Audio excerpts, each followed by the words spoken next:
Welcome to the I Am One podcast, where we talk to perinatal mental health advocates, professionals, and educators supporting the mission of Postpartum Support International. We're not afraid to ask our guests about the hardest parts of pregnancy and postpartum because we know that PSI has tools and resources to help in every situation, and everyone should know about them. Whether you are among the 1 in 5 moms, 1 in 10 dads, one of many trans or non-binary parents, or you're one professional or advocate committed to helping folks in need, you are also one of us. I'm your host, Danny Giddens, and I am 1 in 5. I didn't know what to call what I was experiencing after becoming a parent and felt too scared at the time to speak up. Not anymore. Now she won't stop talking about it. Hi, I'm your co-host, Emily Jankowski. I'm also 1 in 5, and I want you to know that mental health complications are common, but they aren't normal.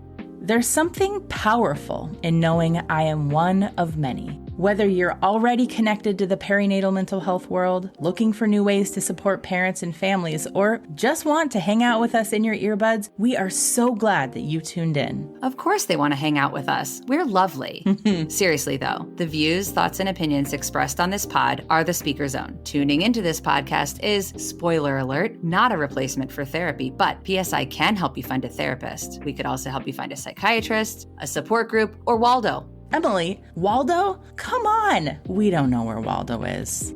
Okay, fine. PSI help seekers can find peer support and resources in their area. At PSI, we want you to know you are not alone, you are not to blame, and with help, you will be well.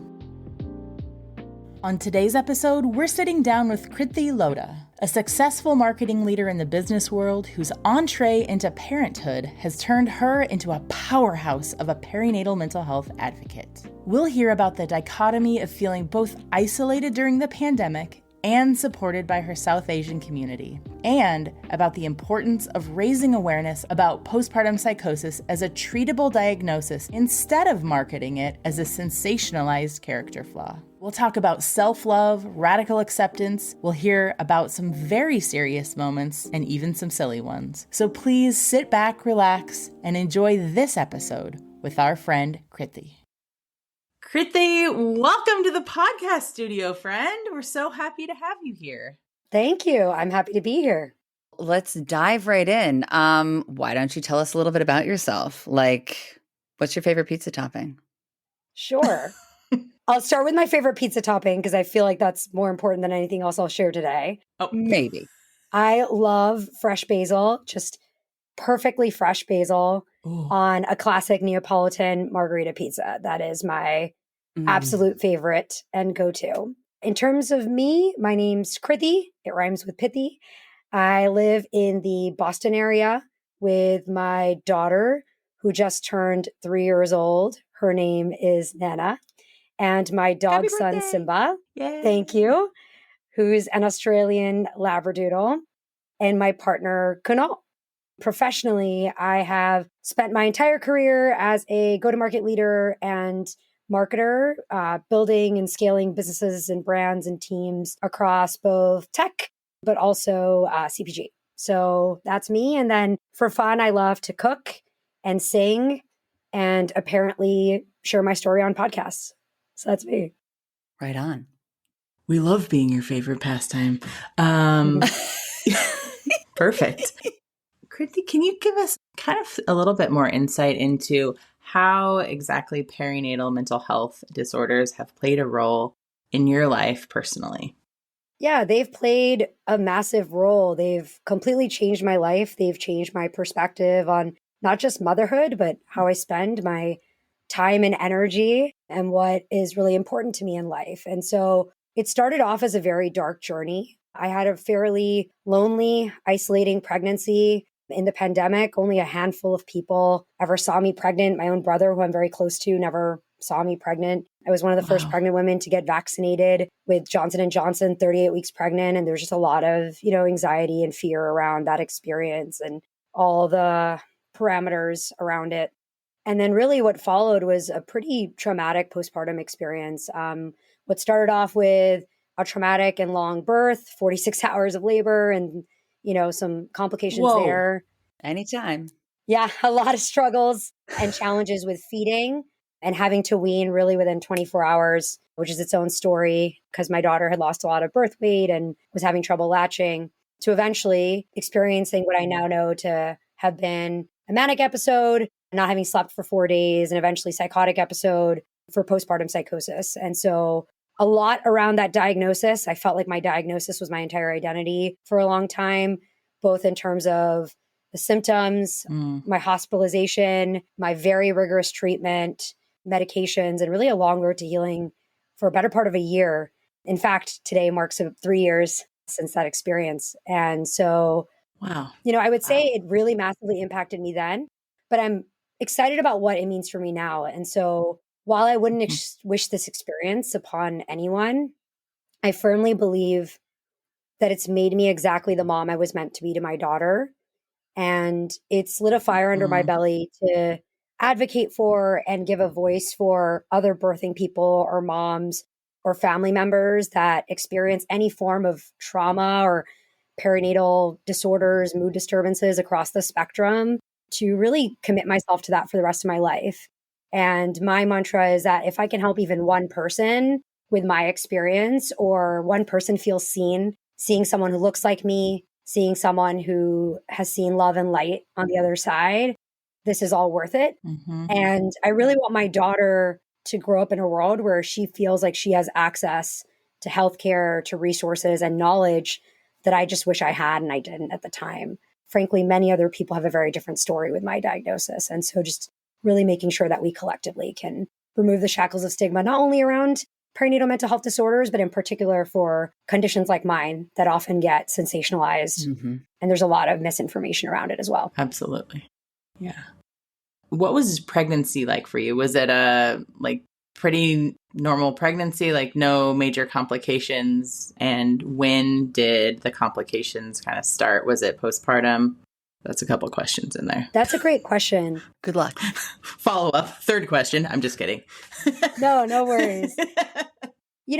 Pregnancy for me, as lonely and isolating and scary as it was in the pandemic, was such a boon. I felt immense gratitude. And the reason being is I grew up with a host of hormonal issues. So no mental health history, but physical issues. So I had something called precocious puberty that I was diagnosed with at a very young age.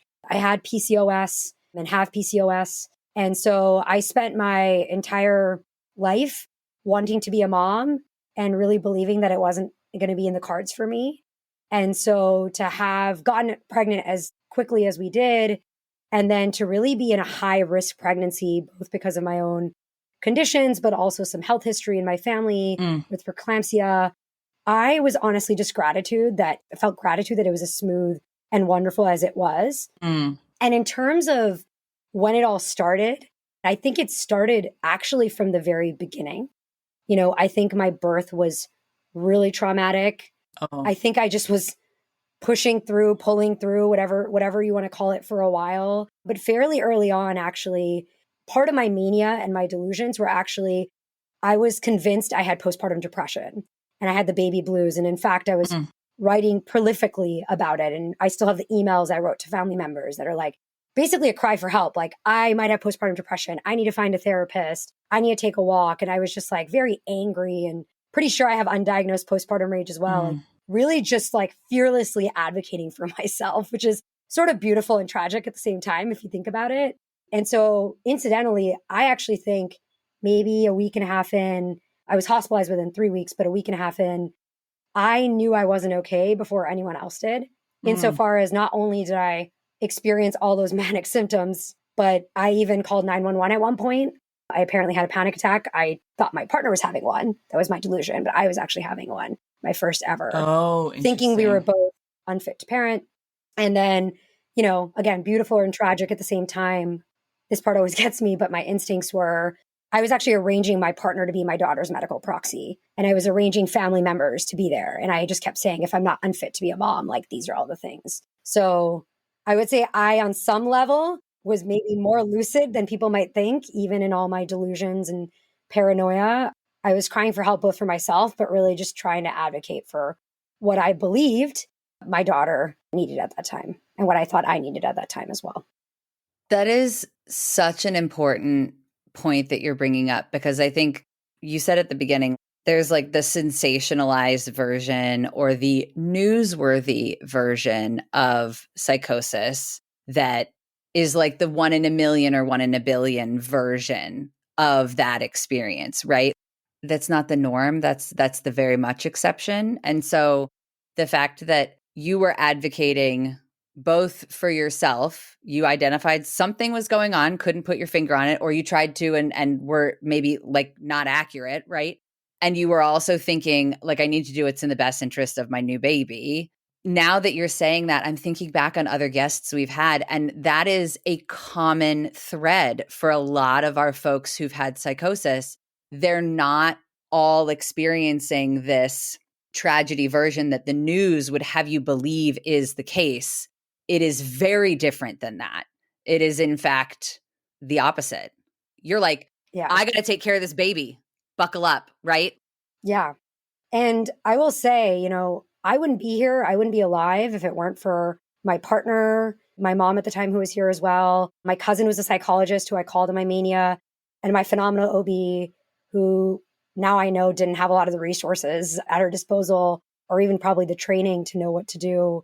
And I think the other piece of what you're saying, Emily, is that we put so much onus on the mom and birthing people to take action and to know. And I think what both frustrates me and energizes me is that knowledge is power, but everything in this space, including what I went through, is treatable. My story could have easily been one of those news headlines out there. I just happened to have a lot of things fall in place for me. I had a community of caring. I live near and I had access to some of the best healthcare in the country. I was actually hospitalized, and then I went to one of the only outpatient mom and baby care units because they made sure I had to. And they made sure I had a psychiatrist when I got discharged, and I got the medication I needed at that time. And I think we put too much onus on folks to action it. And I remember actually listening to another one of your podcast episodes. It's like, did you Google something? And it's like, nor was I of sound mind to parent.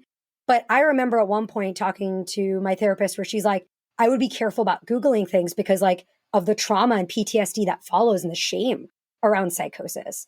And so I couldn't even bring myself, even when I had a diagnosis, it wasn't until a few months ago, until I started getting involved with PSI and now getting trained on this, that I actually now understand more about psychosis than I ever did before. There's just so much. So I think there's so much there in terms of like both the ability and the onus and the responsibility, but also like all the trauma and shame that surrounds not just the like physical symptoms you're having, but just the coping that you're having to do alone. As my therapist put it to me in one session, it's like you had open heart surgery and no one knew about it. And like no one is there to cheerlead for you. It was only 3 months ago that most of my family or friends even knew about my psychosis.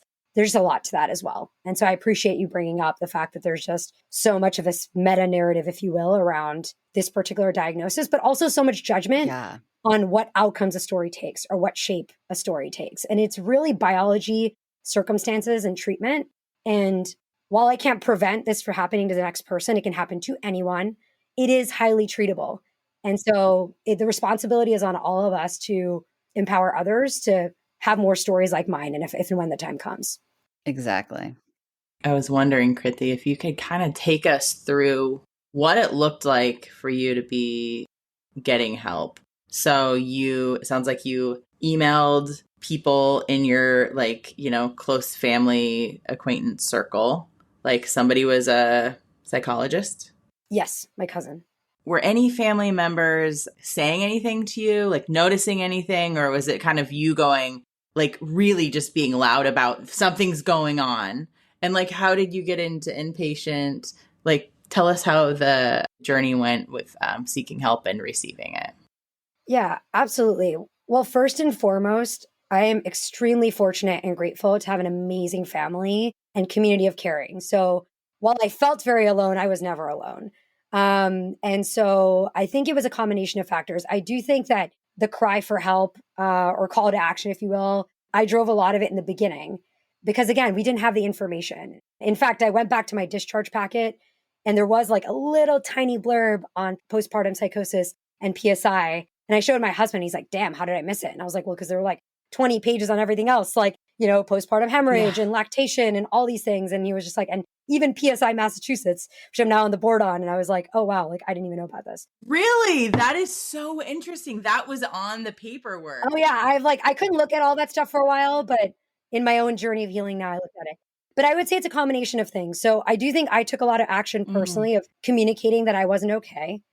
I think my partner and my mom in particular, who were both at home with me at the time, because again, pandemic. So like we couldn't really have many people around. We didn't have the like friends and family visits.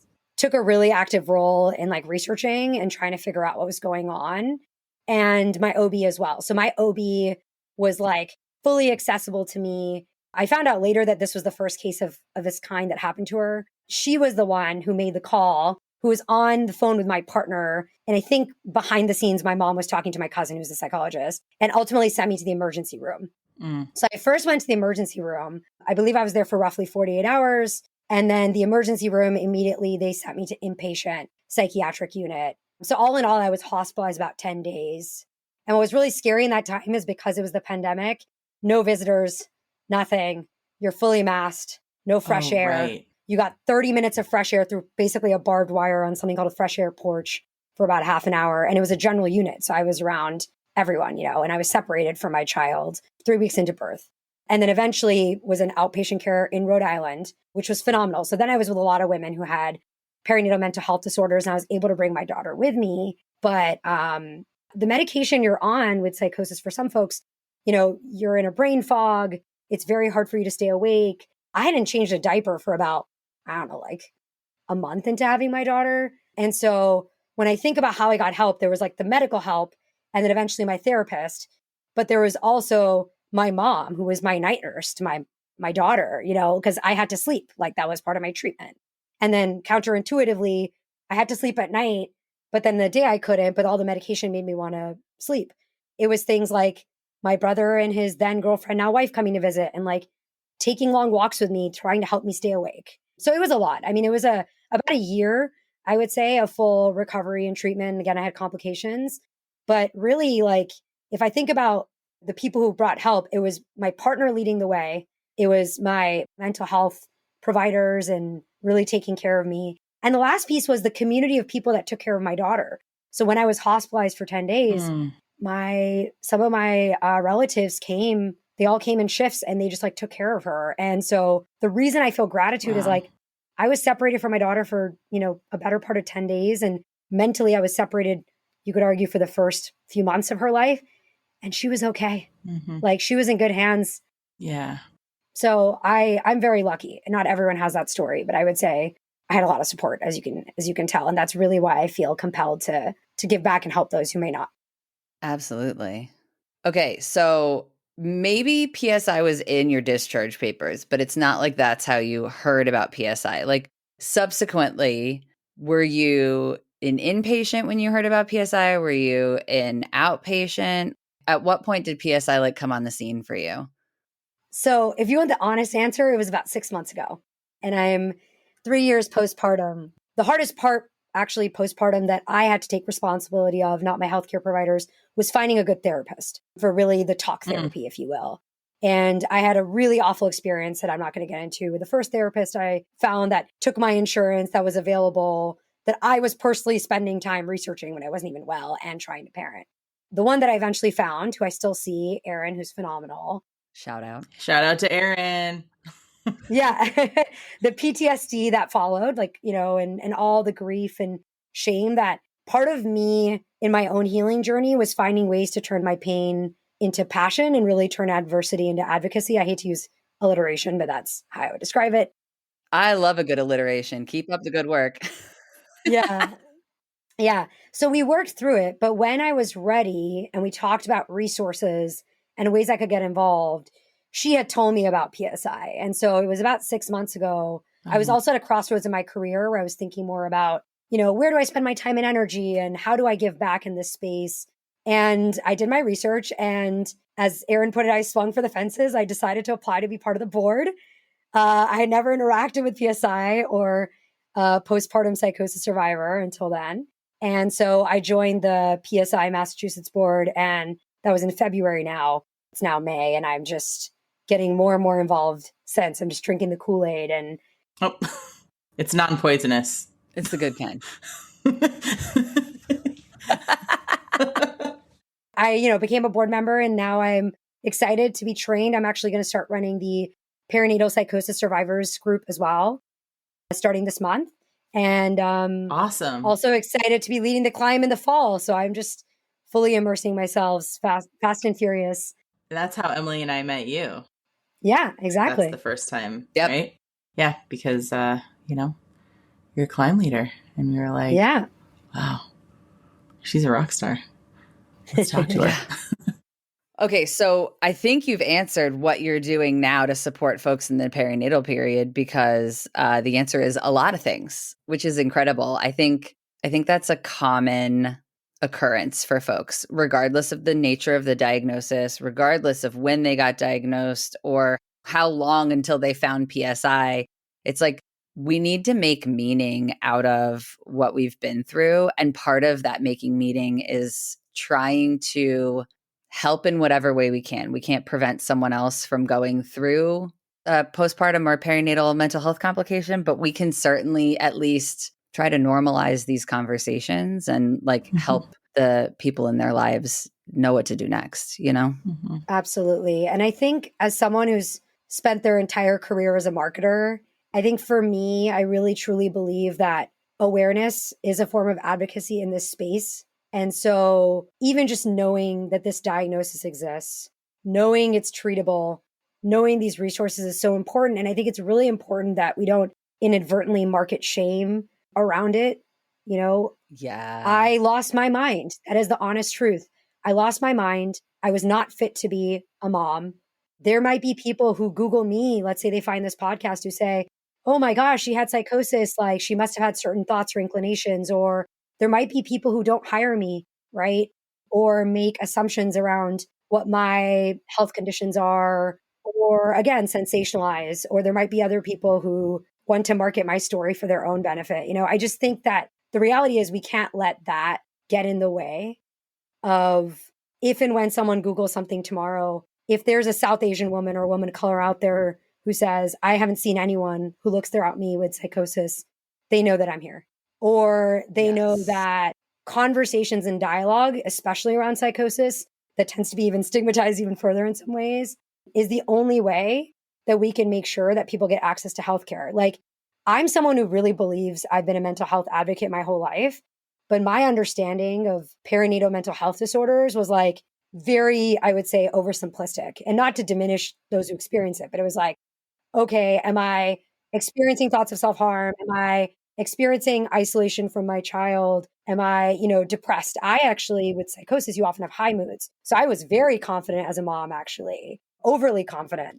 And I was very actively engaged with my caregivers. And in fact, probably the only thing that gave me solace was singing to my daughter and holding my daughter at the time. And so I just think that it's bad enough that we don't talk about it, but let's make sure we don't paint this with a monolithic picture, because everyone's experience looks different. Yes. And it's important that we tell stories of everyone's experience out there so that they aren't hearing it, 3 years after the fact. I want them to discover PSI. They should be schooling themselves on PSI, just like they're schooling themselves on lactation or whether they want, what they want for their birth plan. They should really be planning. And when I say they, I don't just mean the birthing person or the mom. I mean the partner, I mean the caregiver, whatever that community looks like for that individual as well. One thing that really stuck out in my mind, or that has this whole time, that you said close to the beginning of this podcast, was that I don't know if you said that there weren't people that looked like you, or you want people to know that there are other people that look like them that have experienced this thing. Just like I didn't know other people were experiencing what I was experiencing because I didn't hear the stories. It's also important to just know that we're not alone for other reasons too. There's somebody that's like me in another way. They look like me, that's experiencing this thing or has experienced it. Can you talk a little bit? Do you want to talk a little bit more about your experience as, a member of the South Asian culture and experiencing a perinatal mental health disorder, what that was like, why it's important for you to be an advocate? Yeah, absolutely. Tell us whatever you want to talk about. Yeah. I know. I was thinking a lot about this, and I think the word I would use to describe it is duality. I think there's two sides to this coin. So I'll start with one side and then the other side.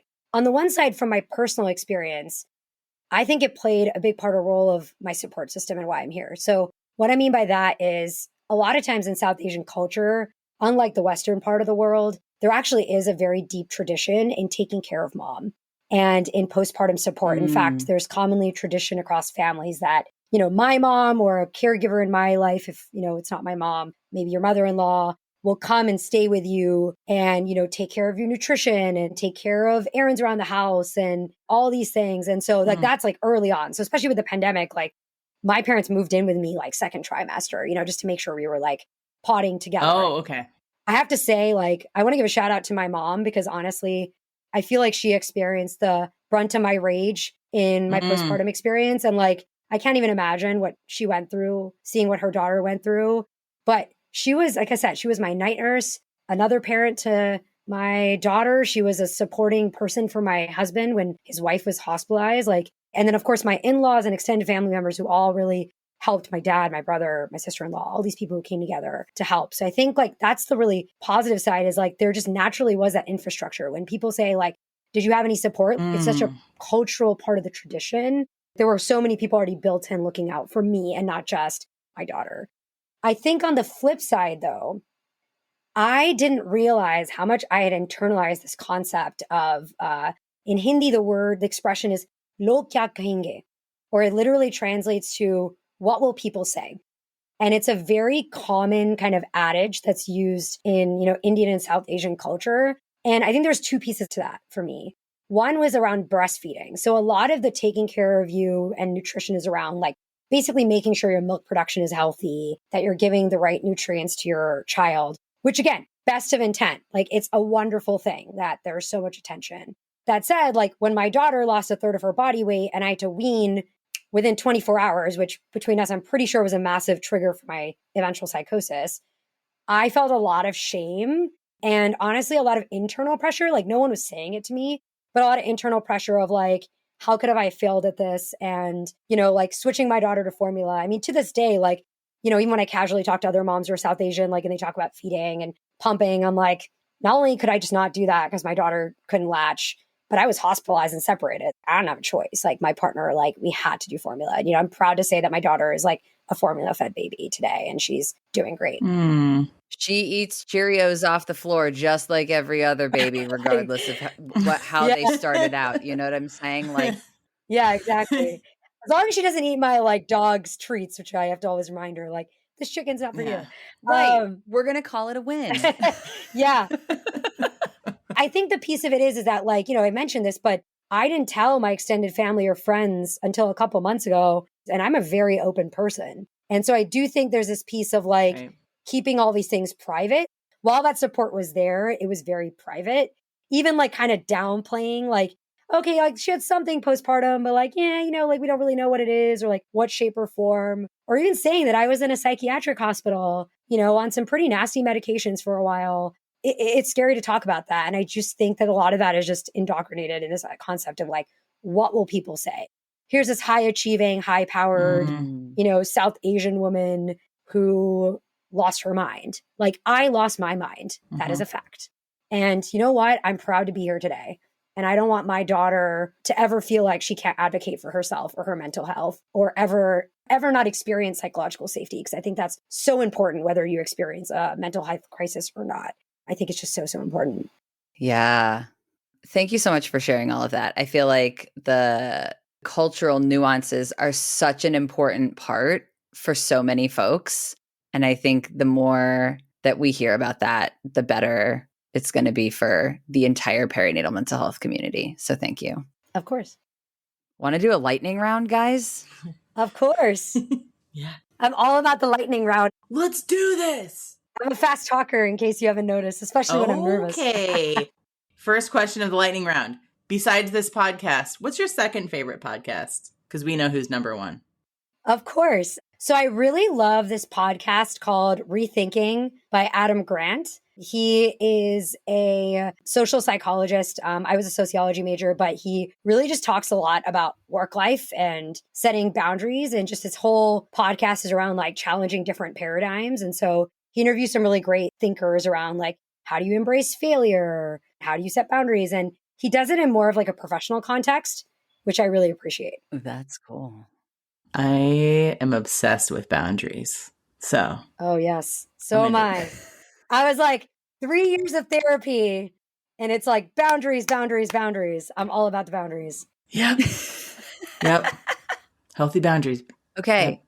Question number 2. Are you binge watching or reading or listening, if you prefer an audiobook, to anything real good that we need to know about? Okay, absolutely. I'm going to give a light suggestion. So, context, I am obsessed with Sarah Bareilles. In fact, she is who I listen to. Her song, She Used to Be Mine from Waitress, is like my postpartum psychosis anthem.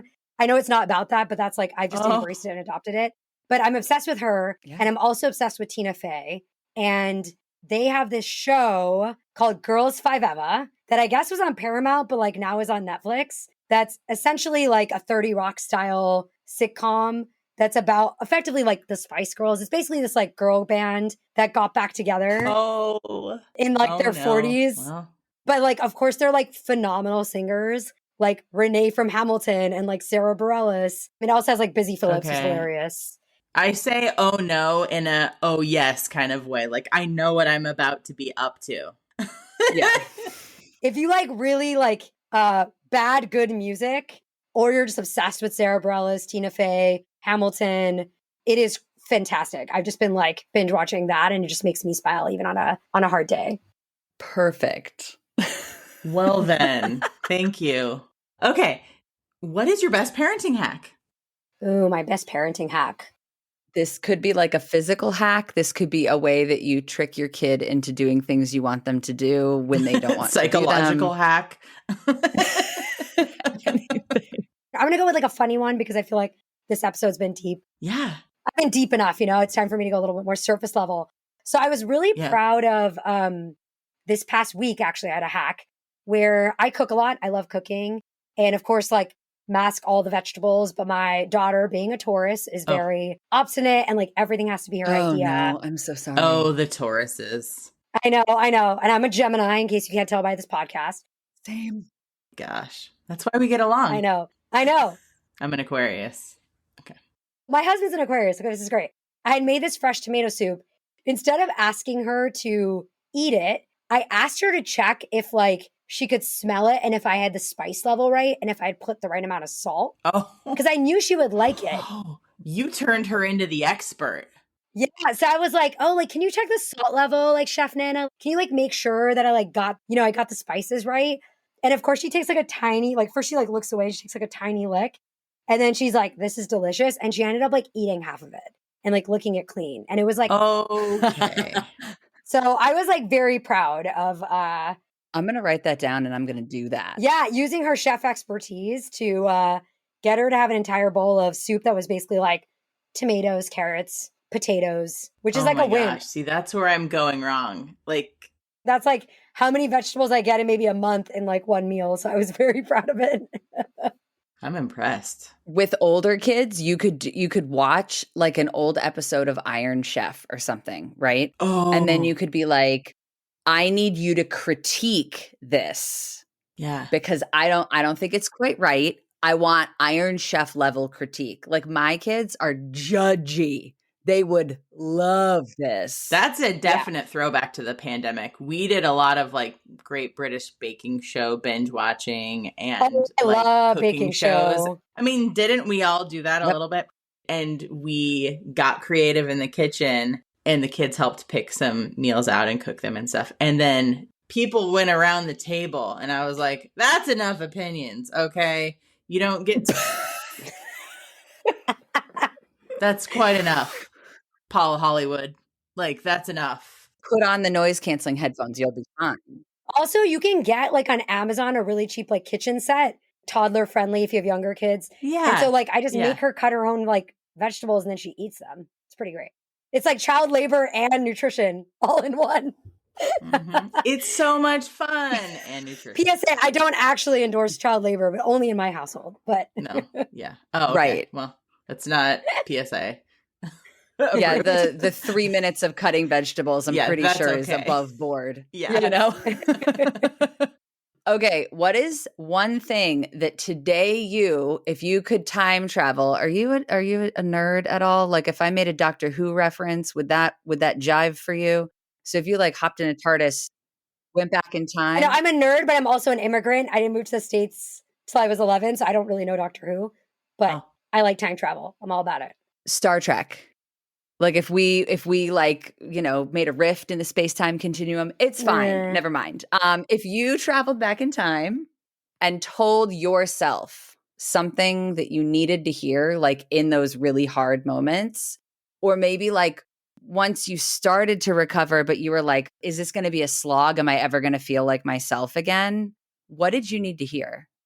I mentioned in the beginning that while I wouldn't wish this experience on anyone, it's made me exactly the mom I meant to be. And I think what it's had to teach me is the importance of self-love and radical acceptance. And so I think for me, really learning to radically love and accept yourself, show yourself compassion, set healthy boundaries, even with your own child or your partner or your workplace or whatever it might be, is the key. Like, I wish I had learned that sooner. But to me, like, really just the minute you embrace self-love, every experience, every quirk without judging yourself, and really just leading with compassion, which can be really hard to do as a mom and as a woman, it's honestly liberating. And I just wish I had like not waited for like losing my mind and a mental health crisis and therapy. I wish I'd found therapy sooner to realize that.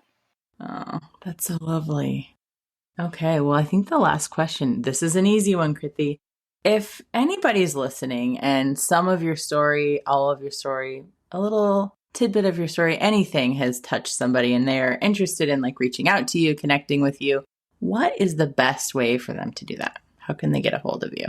Yeah, that's a great question. So first and foremost, I'm looking to learn from other advocates, survivors, change agents, leaders in this space. And so I welcome anyone to reach out to me, and I'm trying to do the same and get to know others. So I would say the best way is actually connect with me via LinkedIn. So Kriti Lodha, you can find me on LinkedIn. I'd love to chat and connect. Also, if you're listening to this and you are someone who's experienced perinatal psychosis, so that's either pregnancy or postpartum psychosis, as of this month, I'm going to be leading an anonymous, completely confidential, closed door PSI support group. So I'll be facilitating every third Monday of the month. So please feel free to join. It's a safe space, both literally and figuratively. I'm anxious and eager to just meet anyone I can and find ways to help others in this space. Okay, I have one more question. Of course. How do you take your water? Bubbles, no bubbles, ice, no ice, flavor, no flavor? Yeah, it depends on my day. So actually, can I like add a third option? So generally I'm like more of like a classic water. I'll do the bubbly sometimes, but I would say I'm like super big into like seed water. So like if you like boil water with like fennel, it's really good.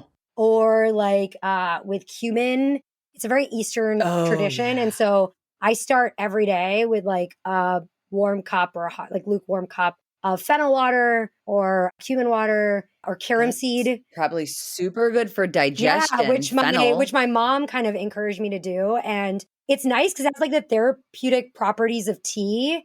I guess like she helped me realize, and other people helped me realize that like when you just have water, you kind of like, you don't have to remember to go back to it. But like with herbal water, you can kind of like sip it and it kind of like has a soothing effect of tea. I'm like a big fan of that. So I encourage anyone else to try that.